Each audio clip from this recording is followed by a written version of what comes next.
a filmmaker where I was told, like, you need to know everything about your character. And my response to that was like, I don't know everything about me,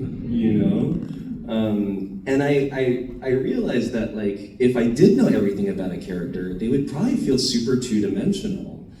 And so what if I encourage that, actually, and I like allow my actors to create something that I don't know about their characters, and how empowering that would be to their process, but then also, just kind of create a sense of humanity. What I love about the original Ang Lee film is that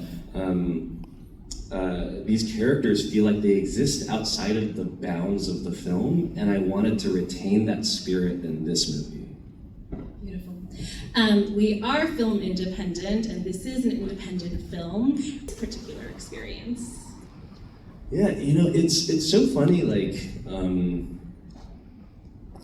indie film, I think you have to be kind of adaptable, and you never know what challenges are going to come your way. And like one very random thing that popped up was we were shooting in Vancouver, and I'd never shot there before.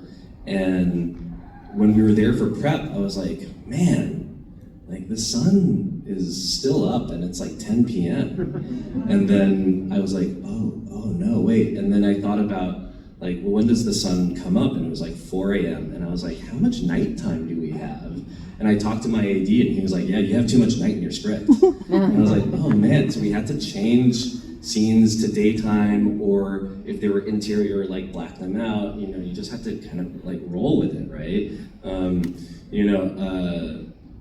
Like there were, and that's like fully out of my control. Like there isn't someone being an asshole saying like, you need to cut night scenes. It was like, this is just what nature's giving us.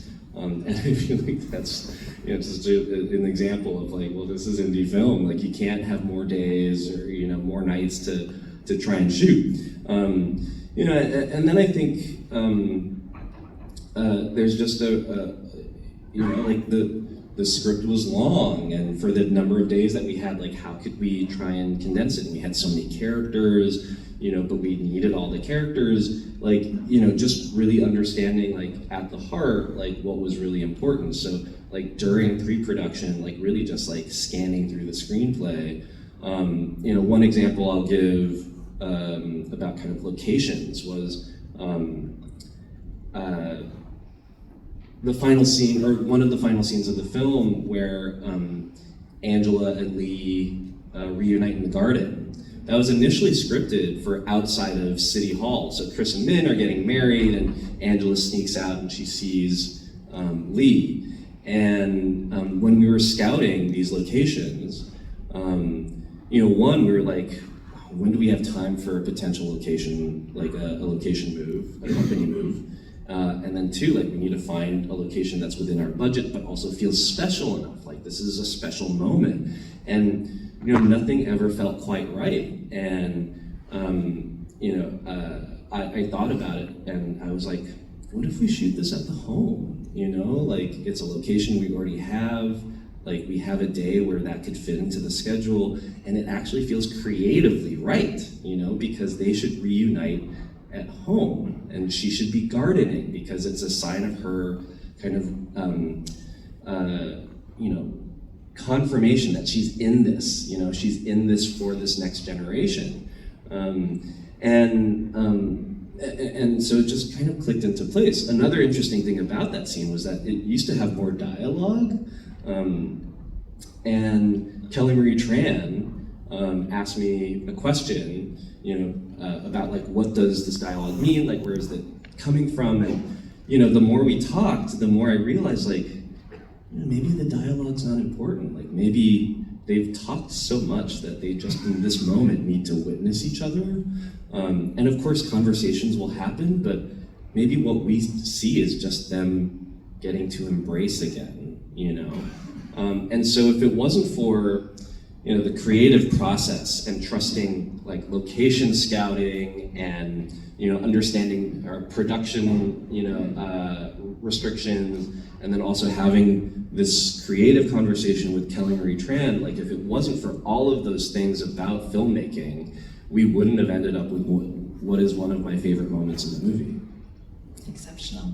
I have to ask before we wrap up, I love the music. I already asked you before, and I was like, when are we going to hear the soundtrack? When can we buy it? Can you talk a little bit about your musical choice selection? Are you working with your music supervisor? Yeah, we worked with a wonderful music supervisor, Tiffany Sue, and we wanted to find Asian American and queer and Pacific Northwest-based artists, and it was just like fun to get playlists of music, and think about kind of the spirit of the film. And we have 2 songs from this band, Chinese American Bear, and we loved the kind of playfulness. They almost felt like nursery rhymes, and one of the songs we use is for that kind of morning montage after the first night, and I love that it was like I love you, you love me, like 1, 2, 3, catastrophe. I was like, that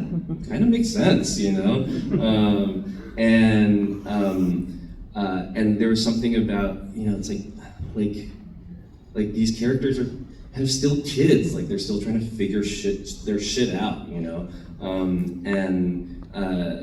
it was a process of trial and error, and our editors, Ro Brisson and I, really worked to try kind of find the tone of it. But ultimately, I wanted this film to have a real kind of sonic identity and kind of Pacific Northwest texture, and I really loved the work that Tiffany did.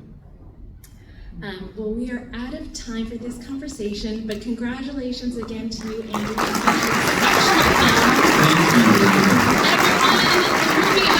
this Friday, why? Tell everyone listening. I'm going to see with you again, but let's go out and have a drink and celebrate Andrew. Thanks. Thank you, everyone.